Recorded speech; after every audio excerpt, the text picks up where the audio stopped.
آج کی کاروائی اور اس سے پہلے کی کاروائی کا احوال بتائیے گا۔ جی بالکل، جس طرح کہ آپ جانتے ہیں یہ سائفر کیس کا 3rd راؤنڈ تھا۔ پہلے 2 راؤنڈ کیونکہ اسلام آباد ہائی کورٹ نے سسپینڈ کر دیے تھے، جو وکلاء صفائی تھے ان کے کافی تحفظات تھے، اور مین جو یہی تھا کہ میڈیا کی ایکسیس ہو اور پبلک کے سامنے یہ کیس کیا جائے۔ تو اب یہ 3rd راؤنڈ، اس کی جتنی بھی سماعتیں ہوئیں وہ ہم نے پراپرلی اڈیالہ جیل میں کور کی، میڈیا کے لیے بالکل اوپن تھا، پبلک بھی تھی۔ آج کی سماعت کی اگر بات کی جائے، آج بھی بالکل وہی ڈیکورم تھا۔ سب سے پہلے جو ہے وہ میڈیا کو بلایا گیا، جج صاحب آلریڈی اپنی کرسی پر موجود تھے، پبلک کے لوگ بھی آئے، اور اسی طرح شاہ محمود قریشی کی فیملی بھی آئی، اور عمران خان کی جو بہنیں ہیں وہ بھی وہاں پر موجود تھیں۔ تو جج صاحب نے اس کا باضابطہ آغاز جو ہے اسی سے کیا کہ آپ کے پاس 342 کے بیان جو ہے وہ دینے کا وقت موجود ہے، آپ فوری طور پر اگر لکھ سکتے ہیں تو لکھیں۔ جس کے اوپر بانی پی ٹی آئی نے کہا کہ 342 کا بیان کیا ہوتا ہے، مجھے تو علم نہیں۔ تو جج صاحب نے کہا کہ 342 کا بیان آپ کی فائنل سٹیٹمنٹ ہوگی تاکہ ہم فیصلے کی جانب بڑھ سکیں۔ تو بانی پی ٹی آئی نے اصرار کیا کہ ان کے وکلاء کو بلایا جائے، لیکن جو گزشتہ سماعتیں آپ نے دیکھی اس میں جو وکلاء صفائی تھے، ملزمان کے وکلاء تھے، ان کی جانب سے عدم اعتماد کیا گیا اور عدالتوں میں غیر حاضریاں اور بہت سی درخواستیں، تقریباً 85 ایسی اپلیکیشنز دی گئیں تاکہ جو کیس ہے اس میں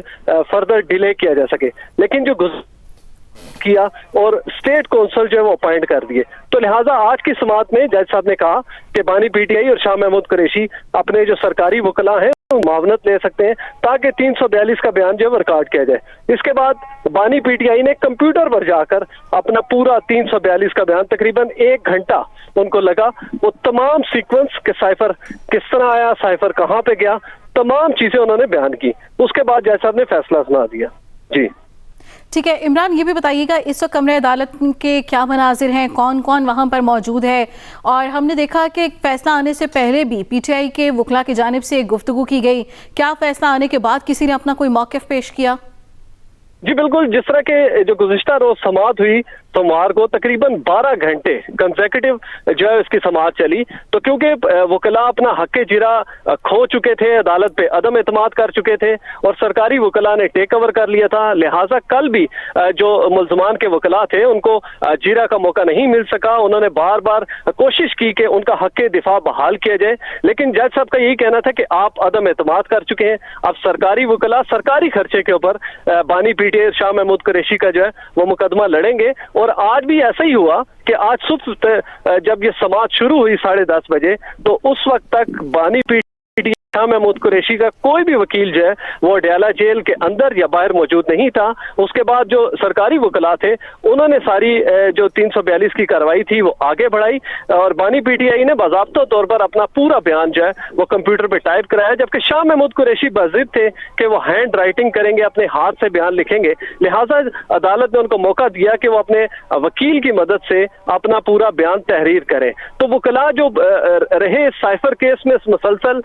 خاص طور پر سلمان صفدر، عثمان گل اور اسکندر ذوالقرنین، یہ وہ مین کونسل تھی جو کہ بانی پی ٹی آئی کو ریپرزینٹ کر رہی تھی، جبکہ علی بخاری جو ہے وہ شاہ محمود قریشی کو ریپرزینٹ کر رہے تھے۔ آج کی جو سماعت ہوئی فیصلہ کن، اس میں کوئی بھی وکیل یہاں پر موجود نہیں تھا، لہٰذا ابھی تک کوئی ریئیکشن ان کی جانب سے نہیں آیا۔ اڈیالہ جیل کے باہر میڈیا کی بڑی تعداد موجود ہے، پولیس کی اضافی نفری تعینات کر دی گئی اس فیصلے کے بعد، اور جیسے یہ فیصلہ سنایا گیا تو فوری طور پر کمرہ عدالت کو خالی کیا گیا۔ جو فیملی وہاں پر موجود تھی انہوں نے شیم شیم کے نعرے بھی لگائے، لیکن جج صاحب اپنا فیصلہ سنانے کے بعد باہر چلے گئے۔ جی ٹھیک ہے، بیورو چیف اسلام آباد عامر الیاس رانا بھی ہمارے ساتھ موجود ہیں۔ عامر صاحب، ہم بات کر رہے ہیں ابھی تو دیگر کیسز کا بھی فیصلہ آنا ہے، 9 مئی سے متعلق بھی کیسز زیر سماعت ہیں اور توشہ خانہ کے بھی فیصلہ آنا ہے، ان کے فیصلے بھی آنے کے بعد اور ابھی کا فیصلہ اسپیسیفکلی اگر ہم دیکھیں تو پارٹی کی پوزیشن کیا ہو سکتی ہے؟ پارٹی کی سیاست جو سیاست چمکانے کے لیے ریاست سے ٹکر لی گئی، اس کی سچویشن کیا ہو سکتی ہے؟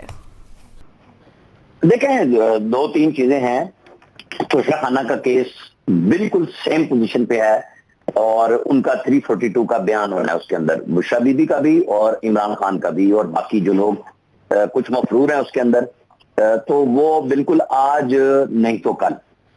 اس کا بھی فیصلہ آ جانا ہے، کیونکہ اس کے اندر بھی سٹے نہیں مل سکا انہیں، اور وہ کاروائی اب کیونکہ ابھی تک میں نے ابھی ہمارے ساتھی جو عمران افضل یہاں موجود تھے ان سے میں نے پوچھا تھا تو وہ کہہ رہے تھے کہ ابھی تک احتساب عدالت کے جج اڈیالہ جیل نہیں آئے ہیں، تو جیسے ہی وہ پہنچتے ہیں تو آج اس میں بھی کاروائی یہی ہونی ہے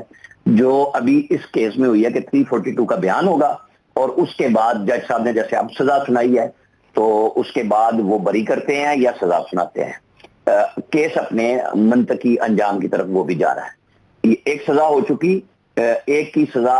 میں ان کی ضمانت ہوئی ہے لیکن جرم موجود ہے جو پہلے ہوا تھا, جج دلاور نے دی تھی سزا. اب یہ 10 سال کی سزا ہو گئی ہے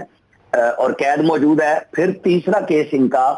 توشہ خانہ کے بعد اگلا کیس جو وہ 9 مئی والا ہے, جس میں ان کے اوپر پنڈی کے اندر ہی صرف 10 مقدمات میں ان کی تفتیش مکمل ہو چکی ہے اور پورے پاکستان میں جہاں جہاں حملے ہوئے تھے تو خان صاحب کو چونکہ قرار دیا گیا ہے کہ وہ ان کے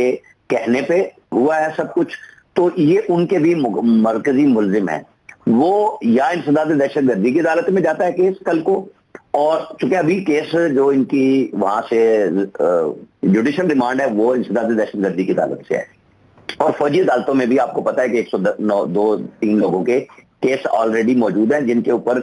اطلاعات کے مطابق فیصلے ہو چکے ہیں, لیکن وہ اناؤنس اس لیے نہیں ہوئے کہ سپریم کورٹ نے کہا ہے کہ آپ فیصلے کر لیں, لیکن اناؤنس تب کریں گے اگر سپریم کورٹ آپ کو اجازت دے گی جب نیا اب لارجر بینچ آنا ہے. اس نے سٹے برقرار رکھا ہوا ہے کہ وہ آپ سزائیں اناؤنس نہیں کر سکتے. تو خان صاحب کے لیے یہ بڑے مشکل کیسز ہیں. ایک میں 10 سال کی سزا ہو چکی ہے اور ان کی پارٹی کے لیے یہ بڑا مشکل وقت ہے کہ وہ اب جواباً کتنی دیر میں باہر لوگ آتے ہیں, یا وہ لوگ فیصلہ کریں گے. جو کہہ رہے تھے کہ جی کوئی سزا کے اوپر ان کے لوگوں نے ری ایکشن یہ دیا تھا کہ جی 8 فروری کو دیں, لیکن خان صاحب نے کہا ہے لوگوں سے کہیں باہر نکلیں. اب ان کی فیملی کے ممبر جب پریس ٹاک کرتے ہیں باہر آ کے وہ کیا کہتے ہیں, ان کے وکلا کیا کہتے ہیں, کیونکہ وکلا تو آج موجود نہیں تھے لیکن فیملی ممبر دونوں لیڈران کی موجود تھے. انہیں آ کے پریس ٹاک کرنی ہے, سارا میڈیا وہاں پہ اویلیبل ہے, وہ آ کے کیا میسج دیتے ہیں پتہ چلے گا. کیونکہ خان صاحب کا ابھی اڈیالہ جیل میں دوسرے کیس کا توشہ خانہ کا بھی آج ہونا ہے ٹرائل, اور وہ بھی 342 کا ہے. تو اب پولیٹیکلی پی ٹی آئی کے لیے میک اور بریک والی پوزیشن یہ ہے کہ وہ کتنی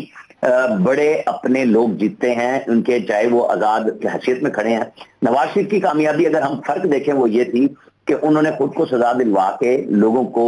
اسٹیٹ کے خلاف نہ اکسا کے اپنی پارٹی کی سیاسی پوزیشن اس طرح برقرار رکھی کہ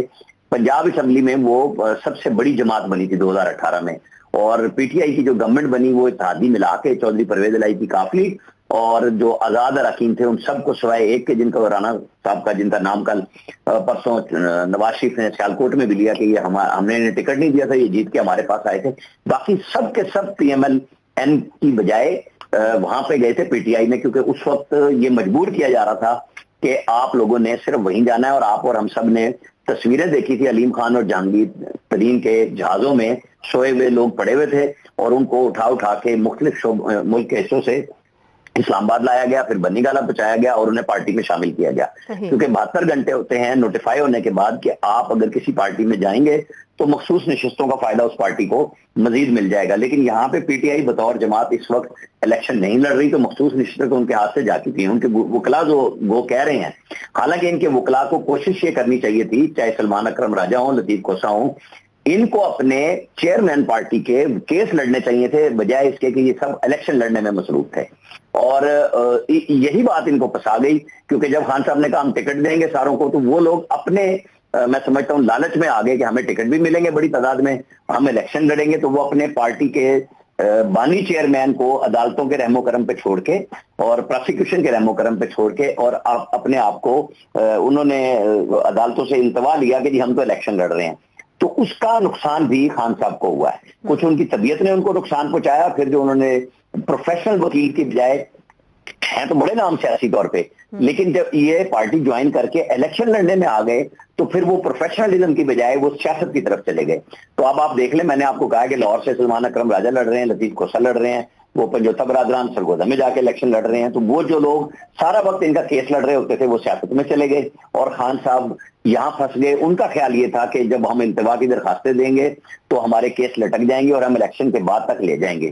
ساتھ ان کو یہ بھی پتا تھا کہ ہمیں بالکل لگ رہا ہے, جو بار بار کہتے تھے کہ مجھے یہ سزا دیں گے, انہوں نے چھوڑنا نہیں ہے, اور تو سزا تو ہو گئی. کیونکہ جب آپ ڈیفنس کے وقت پہ اپنے وکلا کو غائب کریں گے تو پھر جب طے ہے کہ اسٹیٹ کے ساتھ آپ کی لڑائی ہے تو پھر یہ کام ہوتا ہے. یہ ماضی میں بھی ہوا ہے, اب میں نے پہلے نواز شریف کا نام لیا, لیکن انہوں نے التوا نہیں لیا تھا, وہ اپنے وکیل کے ہمراہ مسلسل بیٹی کے ساتھ احتساب عدالتوں میں پیش ہوتے رہے، اور جب ان کو سزا ہو گئی تھی اس اتفاق سے اس سے چند دن پہلے، چونکہ ان کی بیگم کا جو مرحومہ کلثوم نواز کی طبیعت بہت خراب تھی، انہیں اجازت ملی، اور جب سزا کا ٹائم آیا تو انہوں نے اپیل کی تھی کہ سزا کچھ دن کے لیے مؤخر کر دیں کہ میری وائف کی طبیعت بہت خراب ہے، لیکن سزا سنا دی گئی، اس کے باوجود وہ آ گئے، تو انہوں نے پولیٹیکلی اپنی پارٹی کو بھی بچا لیا اور آج وہ الیکشن بھی لڑ رہے ہیں۔ اب آگے ہمیں دیکھنا ہوگا کہ خان صاحب اور ان کی پارٹی کہ کس طریقے سے رویہ روا رکھتی ہے اسٹیٹ کے ساتھ، عام آدمی کے ساتھ، الیکشن لڑنے کے لیے کیا وہ راستہ اپنائیں گے یا مڈ بیڑ میں جائیں گے، تو اس کے پھر اپنے کانسیکوینسز ہیں۔ صحیح۔ اچھا عامر صاحب، یہاں ایک یہ بھی سوال ہے کہ سائفر والا معاملہ جس طرح ہوا، آپ کیا سمجھتے ہیں انٹرنیشنلی ہمیں اس سے کتنا نقصان ہوا، کتنا عدم اعتماد ہوا؟ دوسرا یہ کیا آج کے جو فیصلہ ہے اس کا وقت کتنا امپورٹنٹ ہے، کیونکہ الیکشن بالکل قریب ہے اور فیصلہ آ کے اور ایک دو کیسز کا فیصلہ آنے والا ہے؟ دیکھیں، ایک تو انٹرنیشنلی سمپل سی بات ہے کہ ہمارے اپنے سفارتکار جو ہیں وہ خود ڈر گئے کہ اگر ہم اپنے ملک کو کوئی میسج سفارتی کوڈ میں بھیجتے ہیں وہ پبلک ہو جاتا ہے، تو اس کے بعد جو دنیا کے دوسرے سفارتکار ہیں، جہاں ہمارے سفارتکار جا کے چاہے وہ ہائی کمشنر کی صورت میں بیٹھے ہیں یا وہ امبیسڈر کی صورت میں بیٹھے ہوئے ہیں، ان سے ملتے ہوئے بات کرتے ہوئے لوگ گھبراتے ہیں کہ ان کے ہاں تو کوئی چیز اگر کوئی آپ کو کیا میسج بھی دے رہے ہیں تو گھبراتے ہیں۔ پاکستانی سفیر بھی بات کرتے ہوئے گھبراتے ہیں، محمد الیاس، اس کے علاوہ مزمل صاحب، آپ دونوں کا بہت شکریہ۔